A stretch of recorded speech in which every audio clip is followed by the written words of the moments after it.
ফের বিতর্কের কেন্দ্রবিন্দু এসআইআর শুনানি প্রক্রিয়া। বারংবার বিশেষভাবে সক্ষম ও অসুস্থ বৃদ্ধ বৃদ্ধাদের শুনানি কেন্দ্রে হাজির করার অভিযোগ। এবারের ঘটনা বসিরহাটের 2 নম্বর ব্লকের ধান্যকুড়িয়া পঞ্চায়েত এলাকা। একাধিক প্রবীণ নাগরিক যারা শারীরিক ভারসাম্য হারিয়েছেন এবং ঠিকভাবে হাঁটাচলা করতে পারেন না, তাদের নাগরিকত্ব প্রমাণের জন্য ডাকা হয়েছে বসিরহাট খোলাপোতা বিডিও অফিসে।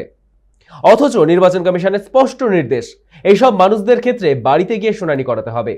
কিন্তু বাস্তবে সেই নির্দেশ উপেক্ষা করেই শুনানির লাইনে দাঁড় করানো হচ্ছে বয়স্ক ফিরোজা খানম এবং কাজী মকবুল আরফিনকে, যারা শারীরিকভাবে অক্ষম। পাশাপাশি বিষয়টিকে সম্পূর্ণ বেআইনি বলে অভিযোগ উঠছে। তবে প্রশ্ন, এদের সুবিধার্থে কমিশনের নির্দেশ যখন ছিল বাড়িতে গিয়ে শুনানি প্রক্রিয়া সম্পন্ন করার, তখন এমন অহেতুক হয়রানি কেন?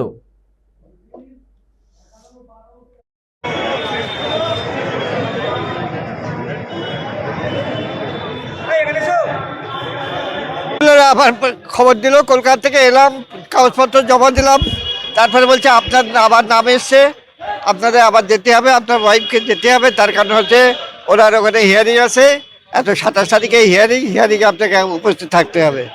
এই জন্য আবার গাড়ি ভাড়া খরচা করে, কলকাতা থেকে গাড়ি ভাড়া খরচা করে, এখান থেকে গাড়ি ভাড়া হাঁটা চলা, বাসে টাসে উঠতে পারি না বাবা। ওর 4-5টা অপারেশন, তবু ওর কষ্ট করে দিয়ে এসেছি। কমিশনের তো নির্দেশ ছিল যে বাড়িতে গিয়ে বিএলওরা হিয়ারিং করবে যারা অসুস্থ। তা তো কিছুই হচ্ছে। বিএলও যাচ্ছে, কাগজপত্র জমা দিচ্ছে, জমা দিয়ে বলছে আপনার হিয়ারিং এর ডেট দিয়েছে, হিয়ারিং এ যেতে হবে।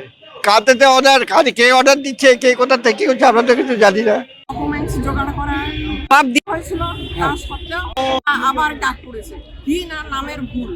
নামের ভুল তো আমরা করিনি।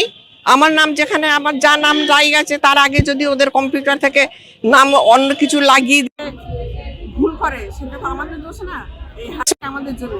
আমি এখানে 40 বছর থেকে ভোট দিচ্ছি, এখানকার স্থায়ী বাসিন্দা।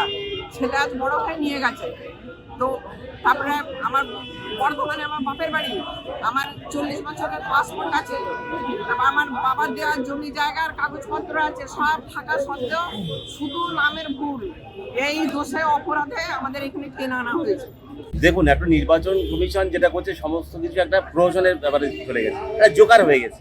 এটা বলার আর কিছু নেই, কারণ আমরা সারাদিন আমরা দেখছি এত মানুষ, মানে শয়ে হাজার মানুষ তারাই লাইনে দাঁড়াচ্ছে আর হেনস্থা হচ্ছে। এটা প্রতিদিনের ন্যায় একই রুটিন হয়ে গেছে এবং প্রতিবার 2 দিন 3 দিন পর একটা নিয়ম তৈরি করছে, আবার কিছুদিন পরে নিয়ম পাল্টিয়ে আর একটা করছে। কখনো বলছে মাধ্যমিকের সার্টিফিকেট লাগবে, আর কখনো নির্বাচন মানে সুপ্রিম কোর্ট বলার পরে বলছে তার সার্টিফিকেট না, ওই অ্যাডমিটেই হয়ে যাবে। একটা মানুষ যদি মাধ্যমিক পাশ করলো, তার মানে সে এই দেশের নাগরিক, আর মাধ্যমিক পাশ করতে পারলো না, এদেশের নাগরিক নয়।